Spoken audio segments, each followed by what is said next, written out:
Hello students.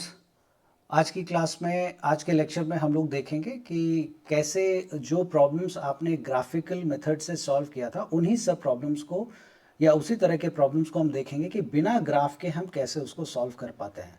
Same ही answer निकलेगा। एक question का आंसर जो ग्राफ में कुछ भी निकल रहा था, मान लेते हैं एक पेयर ऑफ लीनियर इक्वेशन का ग्राफ में आंसर 1,7 निकल रहा था, उसी पेयर ऑफ लीनियर इक्वेशन को अगर हम यहाँ सॉल्व करें तो आंसर अभी भी वही 1,7 निकलेगा।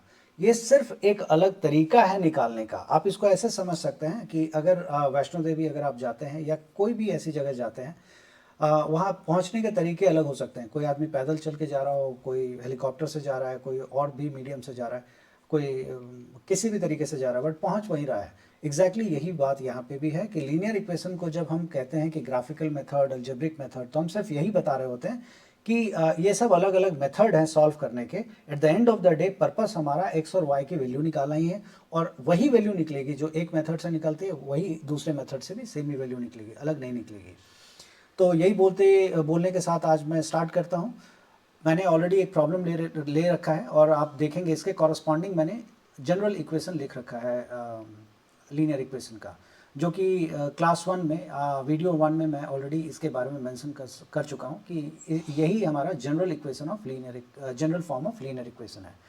अगर general form of linear equation है, उम्मीद है कि आप A1 B1 C1 A2 B2 C2 आपको आ गया होगा निकालना। नहीं तो मैं एक बार दोबारा दिखा देता हूँ।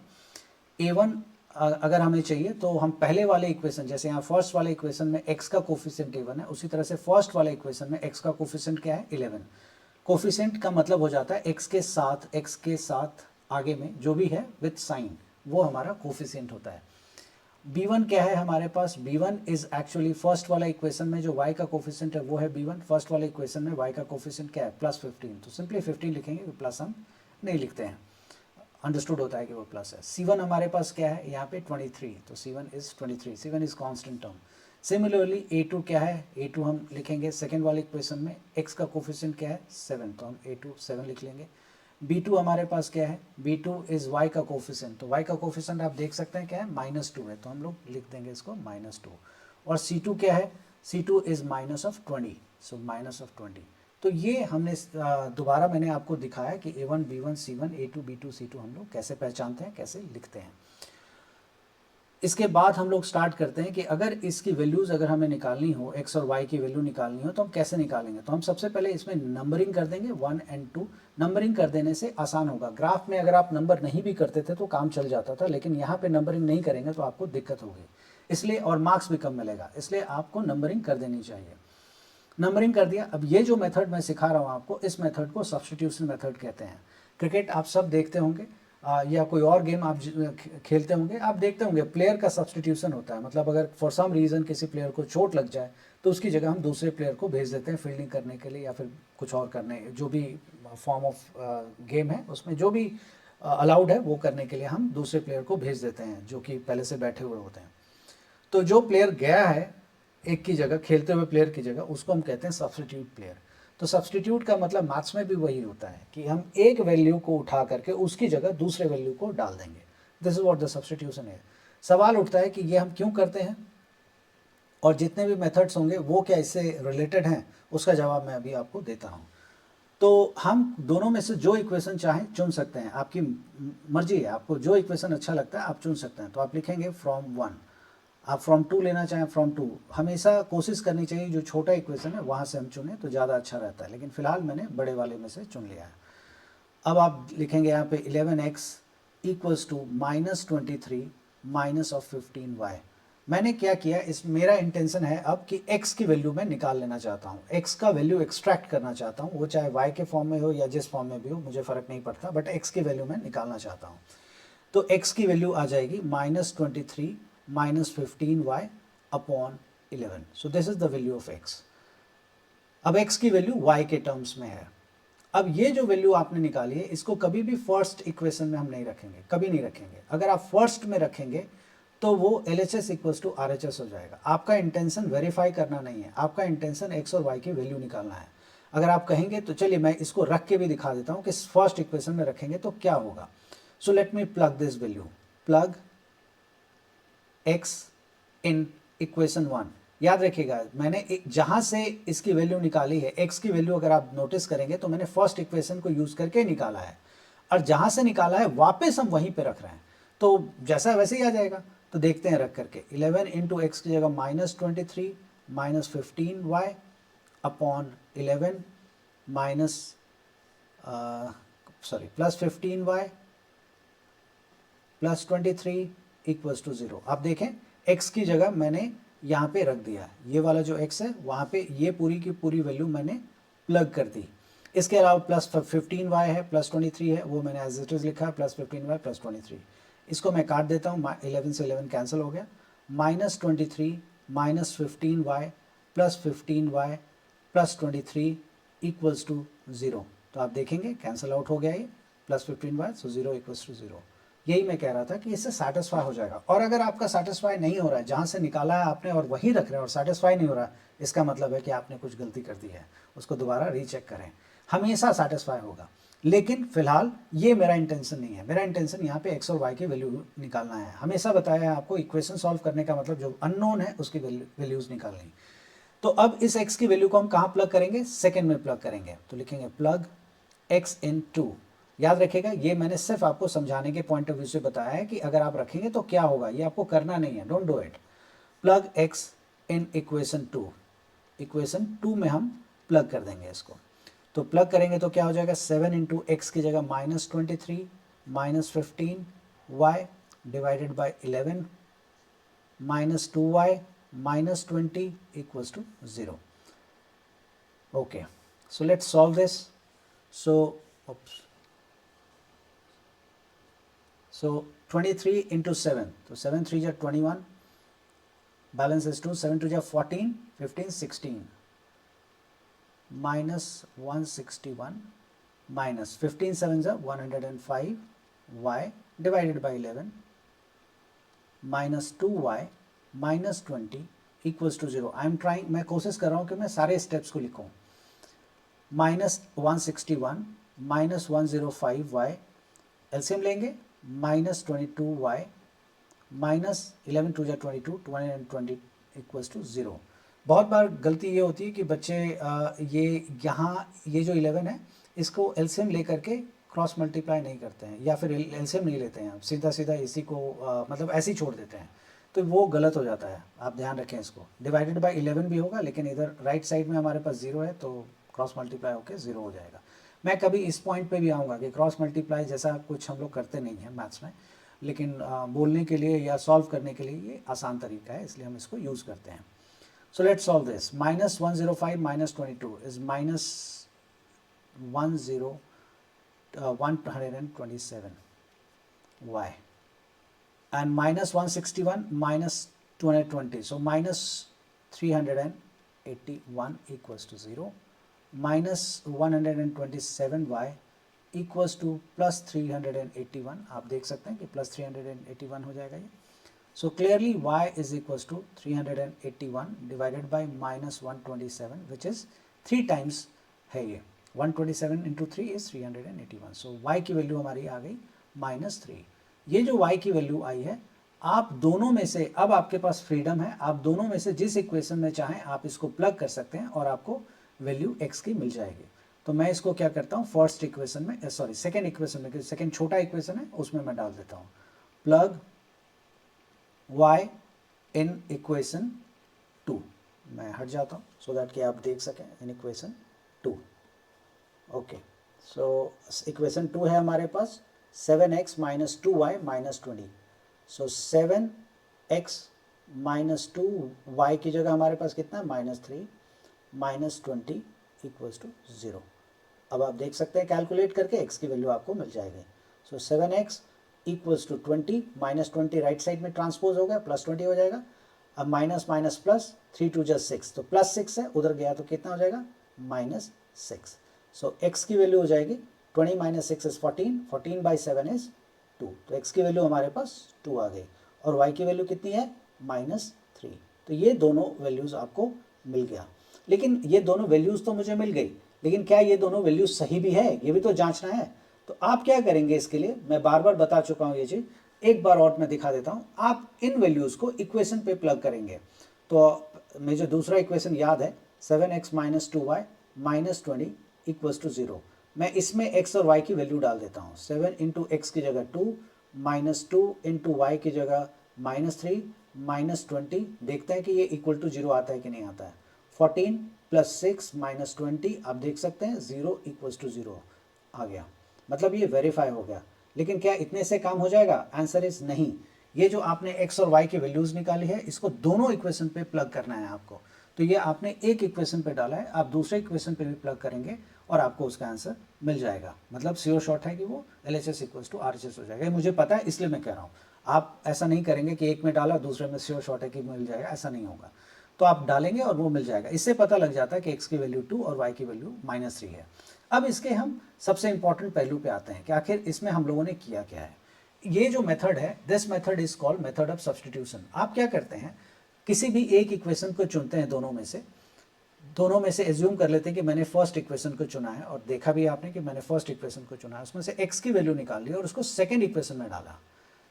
सेकंड इक्वेशन में जहां से निकालते हैं उसके दूसरे में डालते हैं। अगर हम सेकंड इक्वेशन को चुनते और उसमें से x की वैल्यू निकालते या y की निकालते, तो उस x या y की वैल्यू को हम फर्स्ट इक्वेशन में प्लग करते, उसी में नहीं डालते। अगर सेकंड से निकाल के सेकंड में ही डालेंगे तो वेरिफिकेशन होगा, उसे LHS इक्वल्स टू RHS होगा, जो मैंने सर्कल के फॉर्म में यहाँ पे दिखा रखा है आपको। तो आप सेकंड से निकालते हैं तो फर्स्ट में डालेंगे, फर्स्ट से निकालेंगे तो सेकंड में डालेंगे। तो आपने फर्स्ट से निकाला और सेकंड में डाल दिया। सेकंड में जैसे ही आपने डाला तो देखिए बहुत इंटरेस्टिंग है ये एक्चुअली नंबर ऑफ जो इक्वेशन था, अभी तक 2 था, अब ये एक इक्वेशन हो गया। देखिए ये एक इक्वेशन है, ये वाला देखिए एक इक्वेशन है, ये वाला चेक कीजिए एक इक्वेशन कन्वर्ट हो गया, और ये वाला देखिए एक ही इक्वेशन है और एक वेरिएबल है, सिर्फ और सिर्फ एक, और तब जाके आपकी वैल्यू निकली। तो इफेक्टिवली मैंने किया क्या, इसमें नंबर ऑफ वेरिएबल्स को मैंने रिड्यूस कर दिया। अगर नंबर ऑफ वेरिएबल्स मेरे पास 2 था तो मैंने उसको रिड्यूस करके एक वेरिएबल में कर दिया, और नंबर ऑफ इक्वेशन भी मेरे पास 2 था, उसको रिड्यूस करके एक कर दिया। याद रखिएगा, दुनिया का कोई भी तरीका कंप्यूटर में भी अगर आप डाल दें तो कंप्यूटर में दिखेगा जरूर आपको कि x और y की वैल्यू एक साथ आ गई है, लेकिन जब उसकी प्रोग्रामिंग में जाएंगे आप तो यही काम किया गया होगा जो अभी हम यहां कर रहे हैं। लॉजिक यही होगा। वो प्रोग्राम कैसे लिखा है ये तो मैं आपको नहीं बता सकता क्योंकि मैं प्रोग्रामर नहीं हूं, लेकिन लॉजिक यही होगा कि एक बार में एक ही इक्वेशन और एक ही वेरिएबल होगा तभी वैल्यू निकलेगी, अदरवाइज कभी नहीं निकल सकती। अगर 2 इक्वेशन है और आप सोच रहे हैं कि दोनों की एक ही बार में x और y की वैल्यू एक ही झटके में निकल जाए, ये इम्पॉसिबल है, कभी नहीं होगा। कोई भी मेथड ये नहीं कर सकता। जो भी मेथड होगा उसमें एक बार में एक ही वैल्यू निकलेगी। तो आपको आगे भी मैं जितने मेथड दिखाऊंगा उसमें यही दिखाऊंगा कि हर एक मेथड में एक वेरिएबल में कन्वर्ट करते हैं और एक इक्वेशन में कन्वर्ट करते हैं, फिर एक वैल्यू निकालते हैं और दोबारा पीछे जाते हैं, फिर वहां प्लग करके 2 निकालते हैं। 3 वेरिएबल होगा तो फिर उन दोनों वैल्यू को उठा के हम किसी और इक्वेशन में डालेंगे, फिर तीनों की वैल्यू हम निकालेंगे। ये एक्चुअली में मेथड है। तो ये सब्स्टिट्यूशन मेथड है। आगे भी हम जितने भी मेथड देखेंगे सभी मेथड में यही प्रोसेस मैं फॉलो करूंगा, मतलब कॉन्सेप्ट यही फॉलो होगा। प्रोसेस थोड़ा सा डिफरेंट होगा सबका, लेकिन मैं हर जगह आपको दिखाऊंगा कि देखिए यहाँ नंबर ऑफ वेरिएबल्स को रिड्यूस किया गया है, एक में किया गया है, और नंबर ऑफ इक्वेशन को भी एक ही में किया गया तभी वैल्यू निकली है। तो ये आप याद रखिए, this is a very very fine concept, बहुत ही इंपॉर्टेंट और बहुत अच्छा कॉन्सेप्ट है। कभी भी ऐसा हो सकता है कि कोई कंपटीशन या कुछ भी दे रहा हूं तो ये कॉन्सेप्ट आपके लिए बहुत इफेक्टिव होगा कि 2 वेरिएबल की वैल्यू कभी भी आप नहीं निकाल सकते हैं। अगर आप निकाल पाएंगे तो आपको randomly infinite number of solutions उसके मिलेंगे, जो कि मैंने लीनियर इक्वेशन के लेक्चर 1 में आपको दिखा दिया है। अब मैं दूसरे सवाल की तरफ जाता हूं, तो मैं सेकंड क्वेश्चन लेता हूं और उसको मैं सॉल्व करके दिखाता हूं। ये एक मेरे पास दूसरा क्वेश्चन है। अब आप देखें ये जो क्वेश्चन है ये डेसिमल में है, 0.4x plus 0.3y equals to 1.7 and so on. कभी भी डेसिमल के जो क्वेश्चंस होंगे मैं उसको हमेशा सजेस्ट करूंगा कि आप फ्रैक्शन में कर लें और फिर सवाल को बनाएं, आसानी से बनेगा। अगर आप डेसिमल में बनाने की कोशिश करेंगे कोई प्रॉब्लम नहीं है, बिल्कुल बनेगा। थोड़ा सा बस कैलकुलेशन हो सकता है कि अगर आपका बहुत अच्छा ना हो तो आपको दिक्कत हो जाएगी। डेसिमल से अगर आप फ्रैक्शन में कन्वर्ट कर लेंगे तो it is much more easier. So let me convert this. मैं इसको कन्वर्ट कर देता हूँ फ्रैक्शन में और तब मैं इसको सॉल्व करके आपको दिखाऊंगा।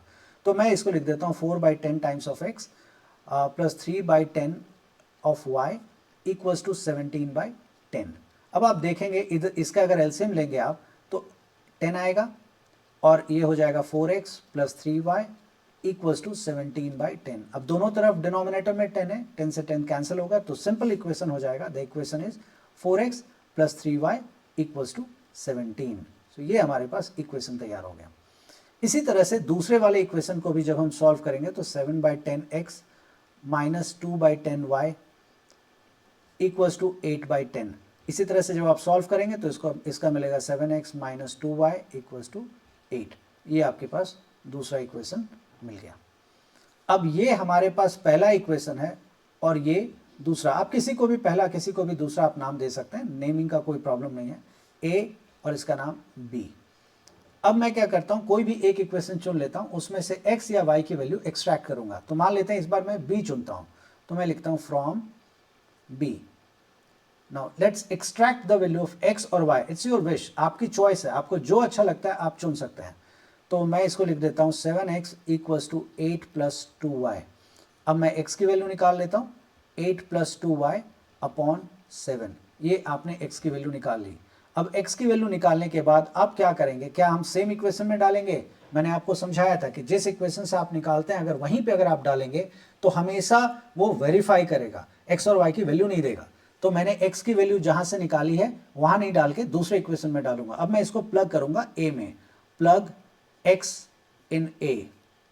तो a में जब प्लग करूंगा तो देखते हैं कि क्या होगा। 4 इंटू एक्स की जगह 8 plus 2y upon 7 plus 3y equals to 17।